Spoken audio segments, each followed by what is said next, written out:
E aí, galera, sejam todos muito bem-vindos e bem-vindas a mais um episódio do Café com Médio. O episódio de hoje vai contar comigo, Duda Mello, e com Sofia Tonê. E nesse episódio a gente vai dar seguimento à nossa parceria com o Eu Médico Residente. Essa parceria a gente está falando um pouquinho sobre as especialidades médicas. E a especialidade de hoje é uma especialidade assim que tem quem goste, tem quem não goste, mas todo também mundo ama. é uma especialidade que é um mundo à parte da medicina. E para falar um pouquinho sobre ela, nós temos o Dr. Felipe Marinho, que é um médico formado pela Universidade Federal do Rio Grande do Norte. Ele fez a residência de pediatria no IMIP. Ele é médico do Serviço de Intercorrência do Real Hospital Português. Ele é diarista na enfermaria de pediatria geral e plantonista da UTI CIRAG, do IMIP. É coordenador e também professor do curso aqui do Médico Residente e instrutor do PAUS. Olá, doutor Felipe, muito obrigado. É uma honra ter aqui o senhor conosco. Eita, pessoal, muito obrigado pelo convite, né? Esse Café com Médico, a gente já segue nas redes sociais, aí eu já faço o convite de vocês, pois né? Pois é, pessoal, sigam aí. Tá bom. Seja muito bem-vindo. E antes da gente dar início aqui ao nosso episódio, eu vou convidar quem está assistindo a gente a seguir a gente aqui no canal e também curtam o nosso vídeo, tá certo? Tem que botar aqui no like para esse vídeo ser distribuído, né? Tem que fazer aqui uma propaganda. Aquele legal. joinha. Aquele joinha. Vamos começar pelo começo, né? E aí, fale pra gente como é que funciona a residência de pediatria. Rapaz, é o seguinte, né? A depender do serviço que vocês tenham, essa residência pode mudar, mas, em geral, ela vai ser, digamos assim, dividida em todos os setores que a pediatria precisa rodar. Hoje a gente está, digamos assim, numa mudança ainda estrutural nas residências de pediatria do Brasil inteiro. Então, já faz algum tempo que a gente estava introduzindo o terceiro ano da residência. Isso agora, né? Está no Brasil inteiro, já faz algum tempo, se eu não me engano, 2 anos, que todas as residências precisam ser de 3 anos.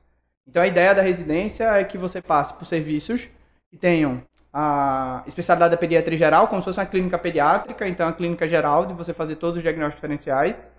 Passar também no ambulatório, da mesma forma, emergência pediátrica e, nos casos aqui, também da atenção básica de saúde. Esse daí seria o nosso cronograma de primeiro ano. No segundo ano, a gente teria uma introdução maior na neonatologia, então lá no primeiro ano, seria alojamento conjunto, basicamente sala de parto. No segundo ano, por exemplo, iria para a unidade canguru, iria para a terapia intensiva, para as unidades intermediárias. Já do ponto de vista do ambulatório, isso aí era daquele ambulatório de pediatria geral. A gente começaria a ir para as especialidades pediátricas, então pneumologia, gastroenterologia, imunologia, alergologia, cardio, então você entraria nesse ambiente. A gente também tem a entrada na terapia intensiva pediátrica, que agora, né, com Covid, com influenza, tá bombando, tá? Então, vagas de UTI aí sendo abertas, muito aqui, por exemplo, Pernambuco, Rio Grande do Norte, Paraíba, todos os serviços abrindo. A gente também tem a entrada, pessoal, em relação ao ambulatório de adolescentes, fazendo ebiatria junto, neurologia pediátrica, e assim, a depender do serviço que você tenha, vários ambientes de emergência. Então, por exemplo, aqui em Pernambuco, em geral, todos os residentes, eles passam pela emergência pediátrica do IMIP, que seria a referência, mas eles também passam na emergência pediátrica, por exemplo, do HR, para ter uma vivência, por exemplo, de trauma, o que não é usual em outro lugar. Sim, e neuro. Mas o neuro, em geral, a gente também pega nos outros lugares, isso não vai fazer muita mudança. Então, basicamente, a residência ela vai ter esses ambientes difusos, agora com muito mais tempo, e uma das nossas tentativas, e que a gente está conseguindo implementar muito bem aqui em Pernambuco, é que esse terceiro ano, que digamos assim foi um plus, tivesse a introdução também da preceptoria. Então, os R3, eles acabam também tendo uma função de preceptoria e de aprendizado, né? Para que eles, no futuro, acabem ficando na pediatria geral. E é importante falar, isso aí eu acho que é uma parte mais interessante, é que depois da introdução do terceiro ano, a quantidade de pediatra geral acabou aumentando. Sim. Porque antigamente todo mundo queria fugir para as especialidades, acabou tendo um déficit de pediatra geral, e aí agora a gente está tendo a recuperação do interesse das pessoas de fazer os 3 anos de residência e ficar na pediatria geral. Já que eles ficam o último ano, né, dando essa preceptoria, já estão no serviço, já ficam por ali mesmo, né? Eles conseguem ser incorporados com mais facilidade, né, com certeza. Então, é uma especialidade de acesso direto, né, professor? Isso, não precisa acesso direto, com acesso certeza. Direto. E em relação o senhor falou um pouquinho em relação à divisão dessa residência, mas em algum dos anos tem foco maior, assim, enfermaria, você fica mais tempo, serviço de urgência, você fica mais tempo, ou é bem dividido ao longo dos anos? É bem dividido, né? Toda a rotina, a grade curricular que a gente tem das residências no Brasil inteiro, elas colocam as especificidades que são direcionadas para cada ano. Mas, obviamente, tem as particularidades de cada serviço. O serviço que a gente trabalha, que acabou sendo a matriz de grandes serviços aqui do Nordeste, ele tem mais ou menos essa distribuição que eu comentei com vocês dos anos. Tá? Então, em geral, a gente coloca as coisas mais intensivas, mais especializadas para o fim, e no início mais pediatria geral, enfermaria de pediatria geral, emergências gerais, ambulatório de pediatria geral, mas nesse início, inclusive com atenção básica. E doutor, uma pergunta agora que todo mundo quer saber. Como foi que você escolheu a área? Sempre quis, pede por amor sempre. Não. Pessoal, assim, a minha chegada na pediatria ela é bem engraçada. Eu entrei na faculdade, meu padrinho era ortopedista, e eu ia ser ortopedista. Acompanhei 3 semestres de ortopedia, até um dia que a gente entrou no bloco cirúrgico, e ele me pediu para segurar, né? Fazer o apoio de uma perna, que tinha sido a fratura externa e tinha aqueles fixadores externos e eu não sabia o que eu ia encontrar. E aí eu segurei a perna e nesse belo dia, no desenfaixar da perna, veio aquele cheiro bem sui generis, né? E eu quase passei mal na sala de cirurgia. Não na hora que eu tava sentindo o cheiro, muito mais quando eu vi o que eu estava segurando. Ou então seja, nessa hora, tchau. notei que cirurgia ortopédica não era meu ambiente. Não desse Mas- nem uma segunda chance. Não dei. Já foi Essa logo. daí foi fogo. E, inclusive, eu sei fazer, né? Fazer a conduta para a luxação de cotovelo, a pronação dolorosa que a gente chama, por causa dessa época, né? Não foi por causa da pediatria, foi muito mais por causa dessa época da ortopedia. E aí, o que é que acontece? Queria fazer cirurgia, beleza. Felipe vai fazer cirurgia vascular, adorei. Cirurgia vascular, vamos lá. Tal. Depois eu vi que, na verdade, eu não queria nada de cirurgia. Essa rotina não me apetecia. E aí eu vou fazer cardio, vou fazer medicina intensiva cardiológica e Justo. fico top. Faltando 6 meses, isso todos, pessoal, os dois, 3 anos do fim da faculdade, tudo era cardiologia, tudo era intensiva, acabou. Internato já todo, encontrei tudo. praticamente. Todos os estágios. E assim, lá na minha faculdade a gente fazia muito estágio desde sempre, então sempre era intensivo. Beleza, defini minha vida. 6 meses antes de me formar, eu conheço a cardiologia pediátrica. E aí eu decido que vou fazer não mais cardiologia para fazer intensiva, ia fazer cardiologia pediátrica. E aí, ok, converso com o meu preceptor faz, não, Felipe, faça por pediatria, você tem alguma restrição? Eu fiz, não, nenhuma. Faça por pediatria, porque em geral você vai ter, digamos assim, uma gama maior de conduta, de trejeitos, você vai conseguir examinar melhor, vai conseguir ver outras áreas da pediatria. Beleza, eu vou fazer PED, depois de PED eu vou fazer cardio. Sempre com foco em cardio. Sempre. Mas aí vai chegar a outra história. A gente conseguiu antecipar a formatura da faculdade. Então lá na UFRN a gente tinha muito, digamos assim, a gente tinha férias. E essas férias eram às vezes de um mês. Então a gente fazia o que nós chamamos de... Agora não está vindo o nome na cabeça, mas era como se a gente pudesse pagar determinada carteira do internato. Tipo em outro... eletiva. Seria uma eletiva, mas seria do internato. É porque agora eu não estou lembrando o nome do que a gente dava. E aí eu fiz emergências clínicas lá em Porto Alegre e consegui fazer uma parte da clínica médica em João Pessoa. Então, em vez de eu me formar em julho, eu me formei em janeiro. E aí, em janeiro, o que é que acontece? Tem um amigo meu que veio fazer ortopedia aqui, na época. Ele fez, vamos fazer prova. E a gente decidiu fazer prova, porque aqui era o único local que podia fazer prova até fevereiro, podia se formar até fevereiro e entrar na residência. Beleza, vim fazer a prova. Fiz a prova, achava que não ia passar, porque foi uma prova, se vocês aí forem rever, 2016, foi horrível a prova. Aquelas típicas. Foi não, aquela tipo assim, peso da placenta. É. Tá? Peso da placenta foi da minha época. Ótimo, E adoro. teve outra coisa, foi a época do Zika. E eu não sabia que aqui era o foco da Zika. Então teve Então, tem 4 muita. questões que eu não sabia pra onde ia. E aí, beleza, eu fiz, não vou passar, tá de boa, não sei o que, acabou passando, acabei ficando no IMIP. Inclusive, tinha sido minha única opção, porque era o único serviço que tinham me dito. Então, lá em Natal, a gente não fala muito da residência aqui. Então, acabou que eu fiz, beleza, eu vou pra lá, faço Só pediatria isso, geral. é isso. É, Se na der certo, primeira é opção, isso. viu? Perfeito. ainda? E aí É a eu primeira vou, opção da faço galera. pediatria, acabou pediatria, São Paulo, cardio. Beleza. Aí eu vim pra pediatria. Muito bom. Acabou a residência, e aí me chamaram pra virar preceptor do IMIP. Eu fiz, pô, beleza, 1 ano, Só isso também, depois, 1 ano, né? vou ficar na pediatria, depois vou pra cardio. E aí já se vão 3 anos, Felipe, nessa... E a Olha cardio? aí. Onde é que tá a cardio nessa? A cardio tá só no coração, nas discussões, então eu discuto muito cardio no âmbito da pediatria geral. Mas não quer mais, não. Não, aí já fugiu. né? Já aceitou, Já né? aceitei. Que vai ser pediatra. Pediatra é geral, mas pediatra geral é um pouquinho diferente, porque assim, na minha prática eu ainda não faço e provavelmente não vou fazer no curto prazo ambulatório. Eu fico mesmo com a pediatria geral internalizada, paciente hospitalocêntrico mesmo, UTI, perfeito. Então, o senhor é, no caso, o senhor é generalista, assim, é o pediatra geral, Sim. né? Mas quais são as assim, as subs, né? As especialidades que a gente pode ter depois da pediatria que a gente pode fazer uma pessoa que fizer a residência? Tudo que você imaginar que vocês têm na clínica médica, vocês têm na Tem na pediatria. Tá? Então, por exemplo, cardiopediatra vai ter uma prática muito maior em cardiopatia congênita, um pouquinho diferente lá dos adultos. É tanto, por exemplo, o paciente que vai ter uma cardiopatia e vive muito tempo, ele, em geral, não é acompanhado só por um cardioadulto. Ele é acompanhado por um cardiologista pediátrico especializado em cardiopatia congênita.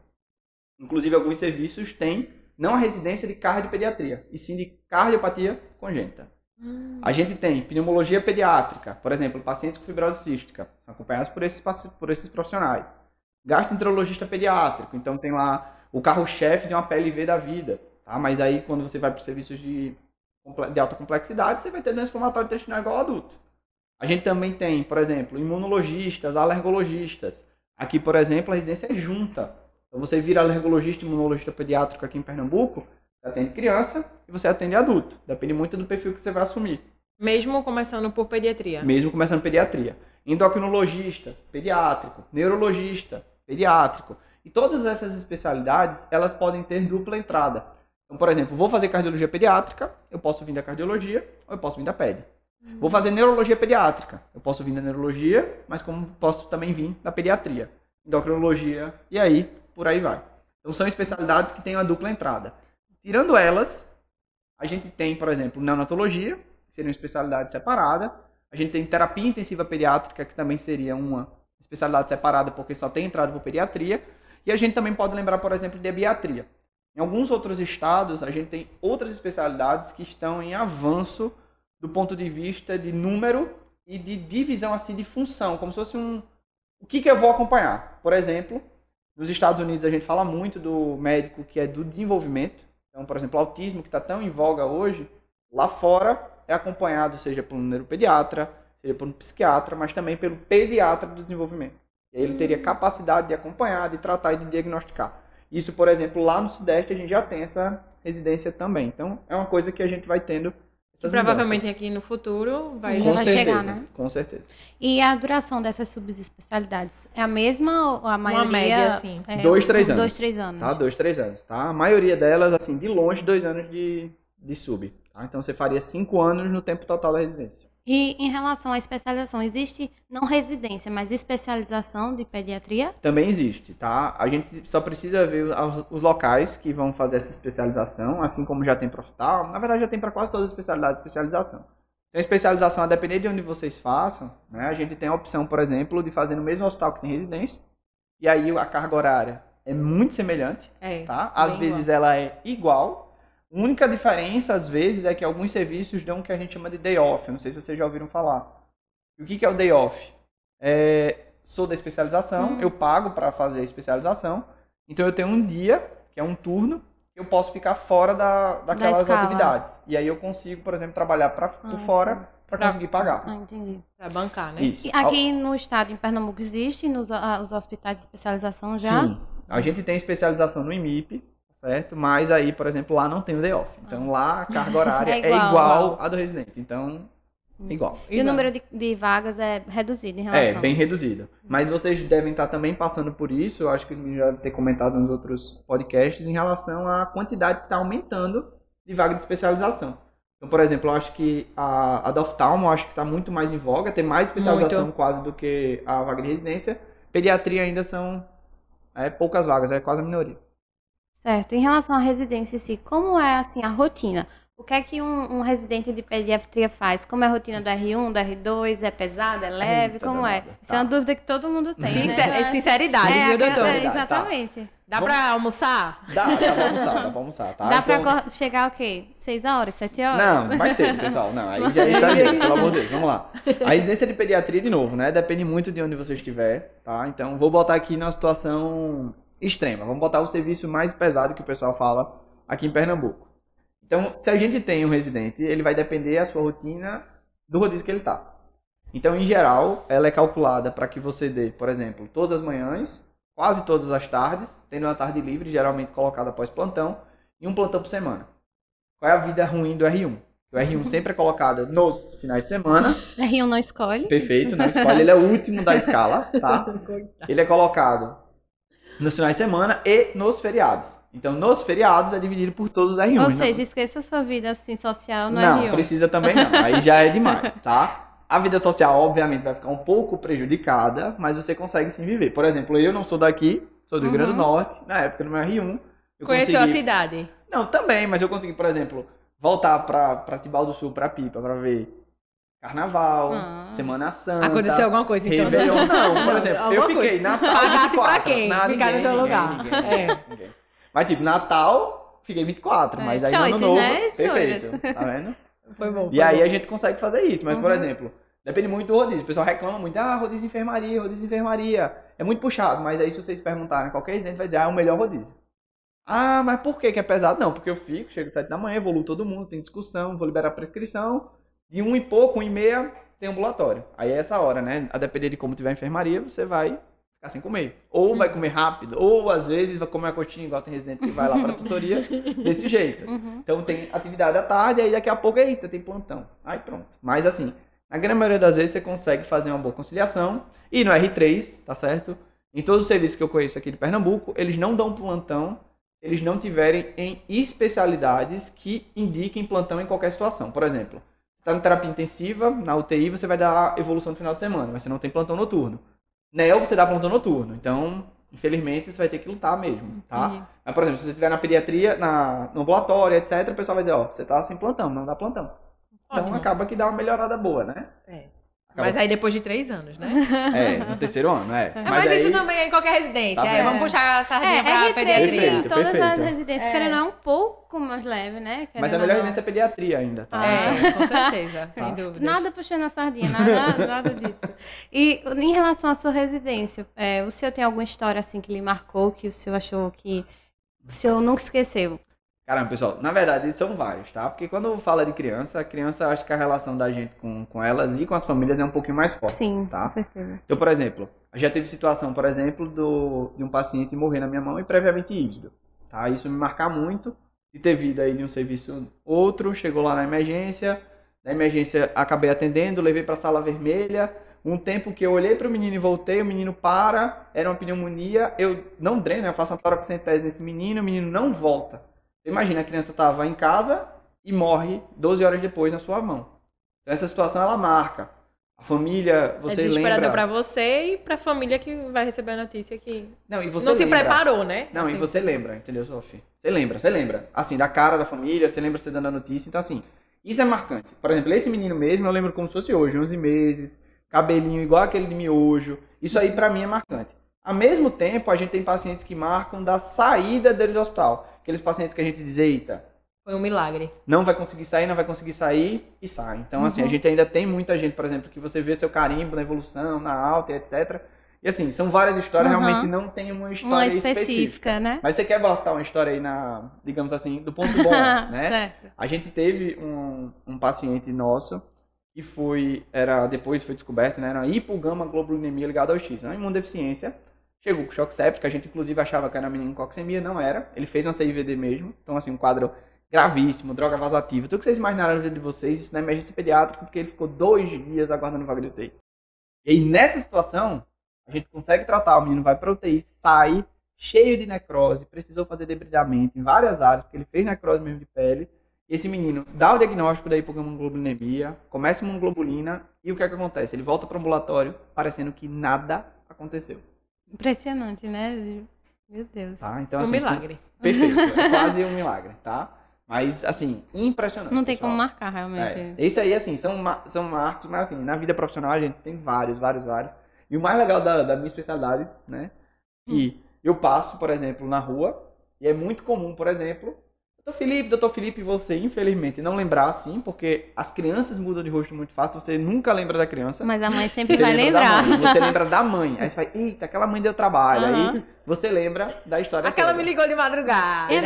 E aquela história de que você tem muito mais dor de cabeça com a mãe do que com a criança, é verdade? Ó, vamos lá. Eu não tenho, tá, tanta dor de cabeça, porque realmente os meus pacientes, eles são doentes. Eles Não é tão internados. ambulatorial Perfeito. também. Mas o pessoal comenta que isso realmente é uma limitação, mas aí você dá seus limites, né? Lá na enfermaria eu acabo tendo esse contato, às vezes tem algumas mães que realmente dão um pouco mais de trabalho para entender a situação toda global, elas querem resolver o problema da criança. Infelizmente não é assim que a gente vai conseguir resolver, mas assim, em geral a gente tem uma boa relação, depende muito ali do rapport, Tá? Por exemplo, tem mãe que me adora tanto que eu lembro como também, outra situação antes da pandemia, não sei, era uma confraternização que tinha no Joana d'Arc, eu lembro como se fosse hoje, eu tava na fila, a mãe tava trabalhando na portaria da Joana d'Arc, da galeria, ela fala, doutor Felipe, venha pra cá que o senhor tem entrada facilitada. Ele me botou de lado. Só pra vocês verem como é boa a situação. Tá vendo? Benefício da pediatria. Pessoal, pediatra é top.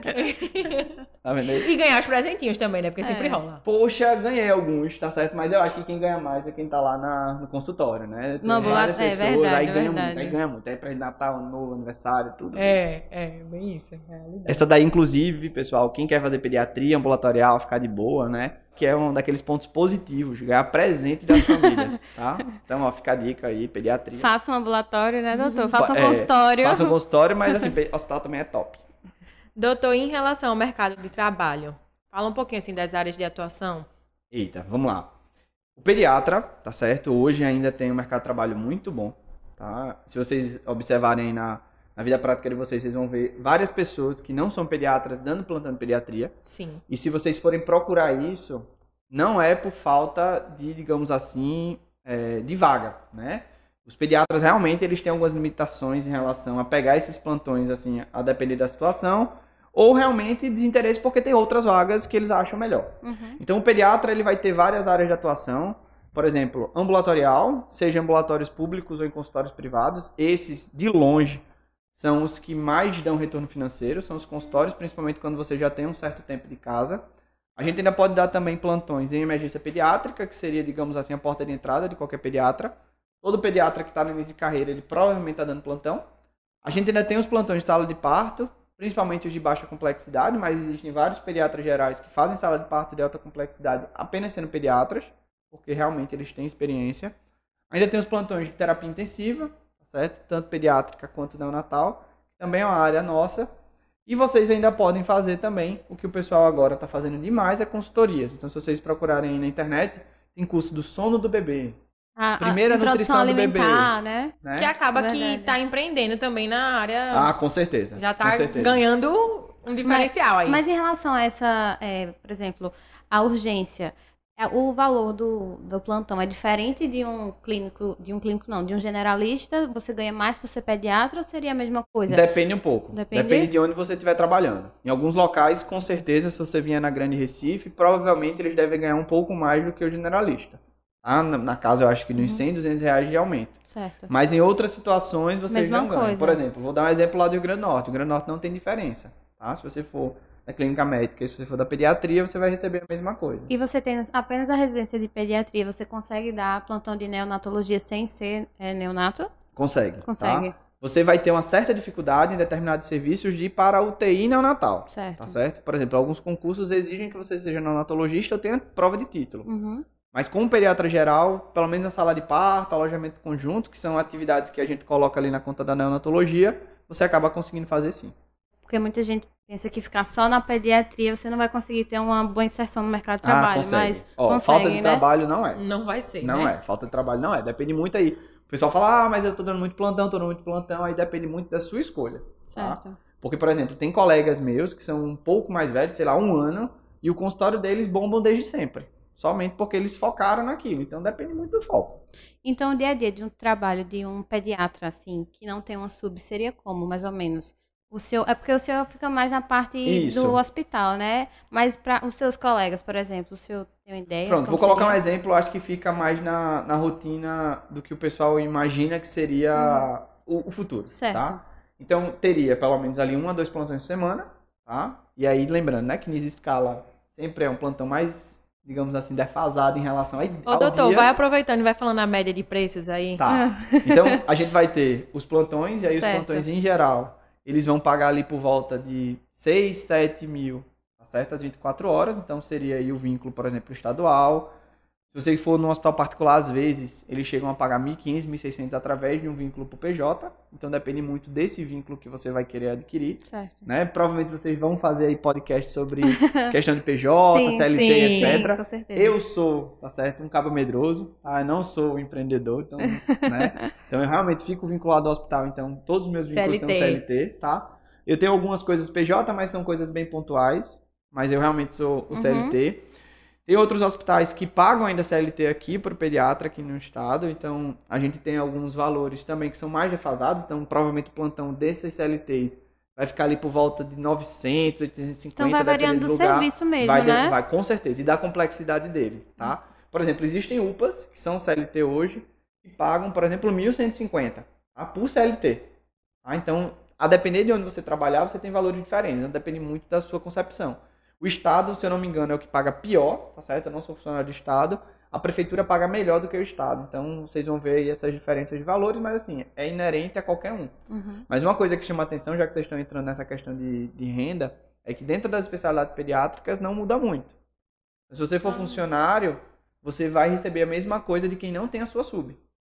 Então, às vezes... Não ganha pela sub, não. Tipo, uma bonificação a mais. Então, a diferenciação realmente ser sub seria o consultório. Perfeito. O consultório, ou vou botar assim, a qualidade do seu serviço.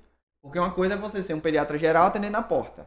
Aí, por exemplo, nessas épocas aí, porque agora não tem mais sazonalidade, mas antigamente aí, ó, antes de um pouquinho do Covid, a gente tinha sazonalidade ali de março a junho, a gente chegava a atender o quê? 130, 140 pacientes, o Helena Moura, por exemplo, com 300 atendimentos em 12 horas. Então assim, você imagina um pediatra atendendo 50 pessoas, 60 pessoas num turno. Isso por 4, 5 meses no ano. Então assim, não é um trabalho muito fácil. Né? E aí você tendo tudo a dificuldade do exame, do choro, às vezes da falta de material, às vezes falta de vaga, que era muito comum nessa época.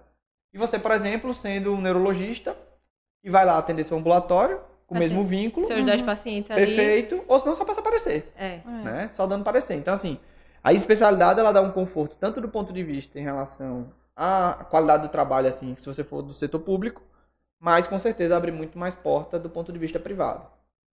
Então, realmente, assim, em relação à diferença salarial de um pediatra generalista, e subespecialização não é tão grande assim, né? Não.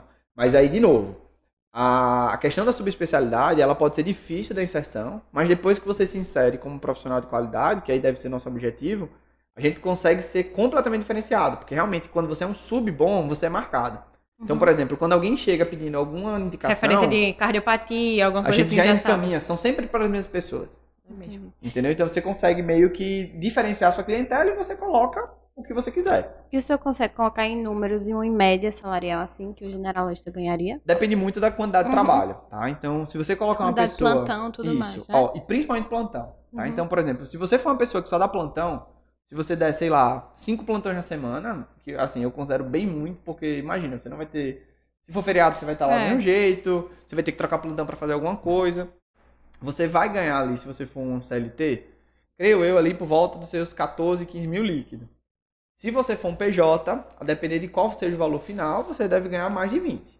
Tá? Então, assim, são valores que são muito apetitosos, também, tá? Né? Se você for um PJ, e depende muito também da concepção da pessoa, se a pessoa acabou recém-formado, tem filho, não tem, então assim, é bem pesado. A qualidade de vida que quer ter, né? Perfeito. Não, tem gente, por exemplo, eu no início da carreira, eu acho que eu tava trabalhando 80 horas por semana.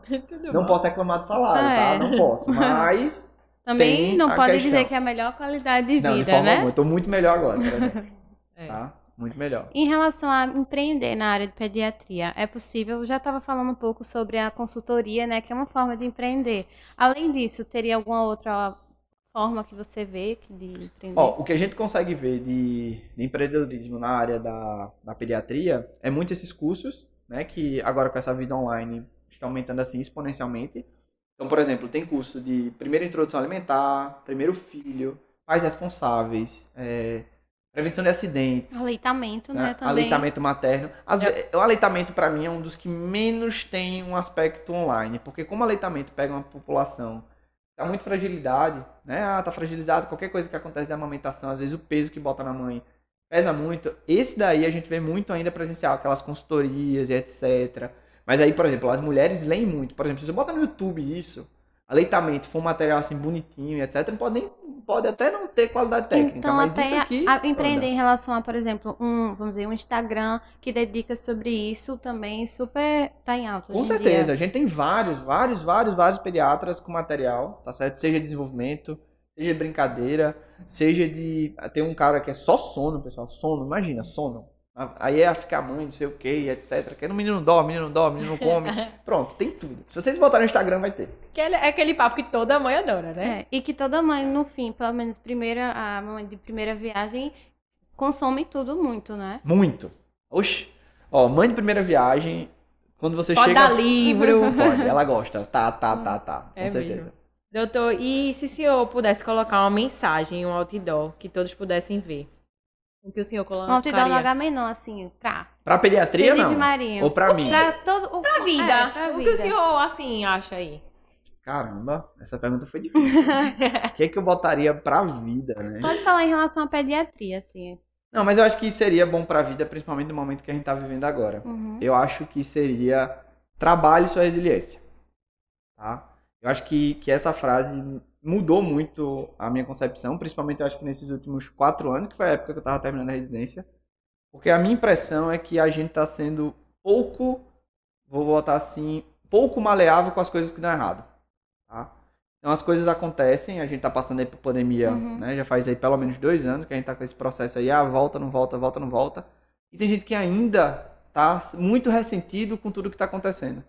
Seja ressentido com a mudança que teve da vida, seja ressentido com a qualidade de vida que tá levando, seja ressentido com qualquer motivo, até mesmo com o coitado do vírus. Coitado não, né? Com o vírus, tá? Mas assim, eu acho que trabalhar a resiliência nesses momentos, eu acho que facilita a nossa vida. E facilita também, pessoal, se a gente for pensar nisso, a gente tá tendo a pandemia do Covid, a gente tá passando por esse surto do influenza, mas a gente também, na verdade, não tá passando, a gente já vem passando há um certo tempo pela pandemia de doenças neuropsiquiátricas, né? Então, depressão, TDAH, do ponto de vista pediátrico, transtorno de ansiedade generalizada, então tudo isso... Que aumentou muito. Perfeito.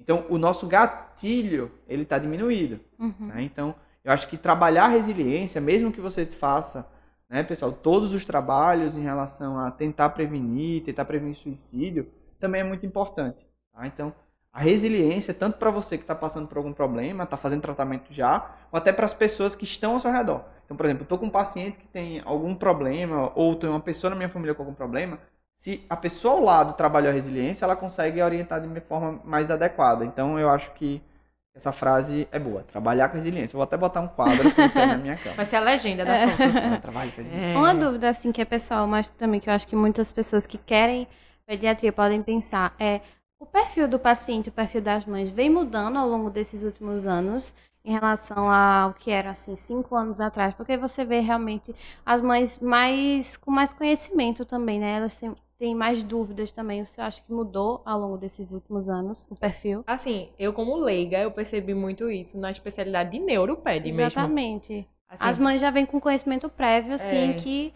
realmente às vezes... agora é um atraso na fala e já vou Exato, levar. exato. Deve ter alguma coisa estranha, sabe? Eu acho que elas têm mais esse conhecimento, assim, de procurar antecipadamente já por ajuda. A gente teve muito essa mudança, tá? Então, imagine o seguinte, a gente tem uma taxa de fertilidade aí ali por volta da casa de 1,7, 1,8. Agora com a pandemia deu uma queda para 1,4 e isso já vem caindo há muito tempo. Eu achava que a pandemia tinha aumentado, Não, hein? diminuiu, pois é. E a gente espera que isso seja uma manutenção, que não volte a subir. Então, o ponto interessante disso é o quê? Se você tem menos filho, você acaba se preparando mais para ter aquele filho. E, em geral, a diminuição dessa taxa da fecundidade está associada com a idade mais avançada dos pais. Então, são pais mais velhos que, em teoria, se prepararam mais para ter aqueles filhos. A gente vê essa diferença do perfil dos pacientes, tanto no público quanto no privado. Tá? Obviamente, muito mais no privado do que no público. Mas um fato importante é isso que vocês estão dizendo. Então, elas têm acesso à informação muito fácil. Às vezes, isso facilita, porque elas têm, digamos assim, noção de qual vai ser o próximo passo. Elas têm noção de prognóstico. Então, por exemplo, se você pegar uma doença crônica, a fibrose cística da vida, eles têm um grupo de fibrose cística. Até hoje, tem um grupo dos pacientes que tiveram zika congênita. Tem um grupo de amiotrofia espinhal, falando da neuro. Então, elas sabem de tudo que tem acontece. Tem uma rede de apoio também, né? É uma rede de apoio, uma rede de informação. Às vezes, isso facilita muito o fluxo das coisas. Mas, às vezes, acontecem situações que lidam até um pouquinho com ética, tá? Elas impõem alguns tratamentos que você não concorda, ela traz alguma coisa que ainda não tem aprovação completa, você já vê na internet. Então, isso aí é o que está acontecendo. E quando fala de pediatria, criança, aí vou botar o teor da mensagem, ele fica mais apelativo. Então, meu filho. Perfeito. Meu filho aí, famoso, publica... Então, isso, às vezes, atrapalha um certo tanto no manejo desses pacientes. Mas a gente tem que lidar com isso porque é uma mudança de perfil que a gente está passando. E doutor, agora uma hora bem esperada, assim. Que é a melhor hora do podcast. Então tá. Segundo fonte. É o biscoito da semana. O senhor preparou algum biscoito pra gente? Preparei. O biscoito é um filme, tá? Hoje eu tô muito filósofo. Eita, adoro. Então, Frases de outdoor, agora um filme. isso, perfeito. Agora, o filme, não sei se alguém já falou aqui no podcast, mas é O Clube do Imperador. Nunca ouviram, não, tá vendo? As meninas são muito novas, tá? Eu nem sou tão velho assim, tá? Então, o filme eu acho que deve ser início de 2000, tá? Eu assisti por acaso, mais velho, sei lá, tava na faculdade ainda. E é um filme para pessoas de uma camada da sociedade muito alta. Então era uma escola que preparava essas pessoas para participar de alto escalão da vida social do país. Eu até esqueci o nome, mas acho que é Inglaterra, do país, mas acho que é Inglaterra. Então o professor, eram várias aulas, obviamente, e o foco era no professor que era de filosofia e de sociologia. E ele tentava mostrar para as pessoas que a vida ela ia avançar de forma adequada se você fosse correto a vida inteira. Correto do ponto de vista de não infringir regras, não passar por cima de ninguém, etc. Ele sempre reforçava isso nas aulas e eram para crianças pequenas. E tinha um concurso. Tá? E esse concurso era o concurso César ou era algum outro nome assim apelativo. E nesse concurso eram várias perguntas, era um concurso de conhecimento. E das pessoas que estavam nesse concurso, ela trapaceia. Tá? E esse menino trapaceia, filho de um senador, e ele sempre foi problemático o filme inteiro. E o professor sempre tentava recuperar. Então a impressão que dá é que no final ele vai superar, ele melhora as notas, etc. Só que nesse concurso ele rouba para mostrar para o pai que ele era bom. Porque o pai era daqueles pais que não participavam da vida dele. E aí no fim o professor vê que ele está trapaceando e ele faz uma pergunta que não estava no livro. Ou seja, quem estava auxiliando ele, que era um ponto eletrônico, não responderia. E aí ele erra, perde essa competição. E aí quando ele fica mais velho, esse mesmo menino, que era o filho do senador, que já era senador, creio eu, ou era alto cargo de governo, ele resolve fazer um novo concurso. Mas aí tu não vai dizer o final. Perfeito. Então, cara, eu ia contar tudo. Tá? Ia contar, eu senti. Sem Então, sem spoiler. Voltando, mostrando que quando a gente tenta ultrapassar, né, de maneiras incorretas, a gente acaba não tendo o sucesso esperado ou às vezes até se prejudicando. Então já fica a dica, resiliência é a palavra de hoje, Clube do Imperador é o filme para assistir. Tá? E tu, Sophie, qual é o teu biscoito da semana? Então, meu biscoito não tem nada filosófico, assim. É bem pra salvar, principalmente as meninas agora nessa Bem prático, né? reta de formatura e tal. É um aplicativo chamado Enjoei, que no meu caso serviu para eu vender meu vestido de formatura, que foi um pouquinho salgado, digamos assim. E aí serve para você vender qualquer treco que você quiser lá. Se tiver encalhado em casa e quiser vender. E é fácil de vender? Muito fácil. Você posta a foto do objeto, enfim, do que você quer vender. Na mesma hora que eu postei, uma hora depois, uma mulher já veio falar comigo e já... Ou seja, empreender na Enjoei, né? Empreender, galera. E se for falar de empreender, enjoei uma ação listada na bolsa, que a próximo podcast das meninas vai ser sobre investimentos médicos. Então, o meu biscoito vai ser um episódio de um podcast, que é o podcast PS Zerado, já que a gente tá falando sobre especialidades e residência médica. Dicas de como escolher sua residência médica. Eu acho que muita gente, ao longo do internato, ao longo da faculdade, fica com muita dúvida. O que é que eu vou fazer? Vou fazer pediatria? Vou fazer cirurgia? E é um podcast super rápido, são 10 minutinhos, assim, o episódio, e ele dá 3 dicas de como você tentar, né, escolher essa residência médica. É do PS Zerado, o podcast.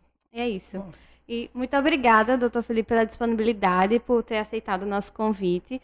Esse foi o episódio de hoje. E o senhor tem alguma rede social que o pessoal pode seguir?